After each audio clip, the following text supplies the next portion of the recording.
صدیوں سے انسان یہ سمجھتے رہے کہ زمین کائنات کا مرکز ہے۔ ان کے نزدیک سورج، چاند، ستارے سب زمین کے گرد گھومتے تھے۔ یہ کائنات انسان کے لیے بنی تھی اور انسان اس کائنات کی سب سے اہم شے تھا۔ پھر 17ویں صدی میں ایک اطالوی ماہر فلکیات گلیلو آیا۔ اس نے صدیوں کے اس فرسودہ نظریے کو خاک میں ملا دیا۔ گلیلو نے کہا سورج زمین کے گرد نہیں بلکہ زمین سورج کے گرد گھومتی ہے، اور باقی سیارے جیسے کہ زہرہ بھی۔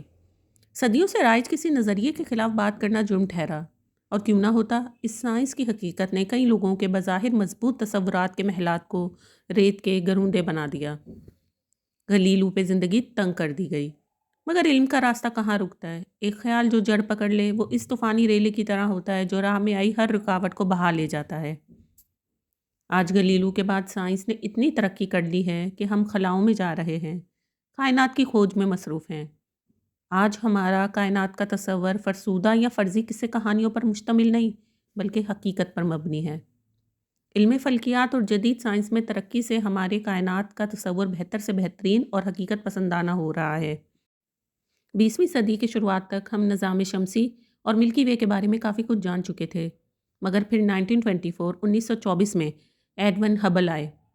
انہوں نے مشاہدات کے ذریعے ثابت کیا کہ ہماری کہکشاں اس کائنات میں واحد کہکشاں نہیں بلکہ ہمارے علاوہ کئی اور کہکشائیں بھی موجود ہیں۔ ایڈون ہبل نے یہ بھی بتایا کہ کائنات تیزی سے پھیل رہی ہے۔ 20ویں صدی کے اختتام تک ہم خلا میں ہبل ٹیلیسکوپ بھیج چکے تھے، زمین پر بڑی بڑی فلکیاتی مشاہدہ گاہیں تعمیر کر چکے تھے۔ ہم جان چکے تھے کہ کائنات کتنی وسیع ہے، یہاں اربوں کہکشائیں، ان میں اربوں سے بھی زیادہ ستارے موجود ہیں، مگر ہم یہ نہیں جان سکے تھے کہ آیا دوسرے ستاروں کے گرد بھی ہمارے نظام شمسی جیسا کوئی سیاروں کا نظام موجود ہے یا نہیں۔ سائنس میں یہ خیال صدیوں سے چلا آ رہا تھا۔ نیوٹن سے لے کر دوسرے کئی سائنسدان گاہے بگاہے یہ خیال پیش کر چکے تھے کہ دوسرے ستاروں کے گرد بھی سیارے موجود ہوں گے، مگر اس کا ثبوت کوئی نہیں تھا۔ تھیوری تھی، پریکٹیکل نہیں تھا، اور ہوتا بھی کیسے؟ کئی نوری سال دور کسی ستارے کے گرد معمولی سے سیارے کو ڈھونڈنا کون سا آسان تھا؟ ستارے تو روشنی دیتے ہیں، سو نظر آتے ہیں، مگر سیارے، وہ تو محض ستاروں کی روشنی کو منعکس کرتے ہیں، تو نوری سالوں کی مسافت پر موجود سیاروں کو ڈھونڈنا یہ کچھ ممکن نہیں لگتا تھا۔ پھر 90 کی دہائی آئی۔ 19 سینچری میں سوئٹزر لینڈ کے 2 ماہرین فلکیات کائنات میں بائنری ستاروں کے سسٹمز کا مشاہدہ کر رہے تھے۔ بائنری ستارے وہ ستارے ہوتے ہیں جو ایک دوسرے کے گرد گھومتے ہیں۔ یہ سائنسدان ان ستاروں کے مدار اور گھومنے کی رفتار کے متعلق جان رہے تھے۔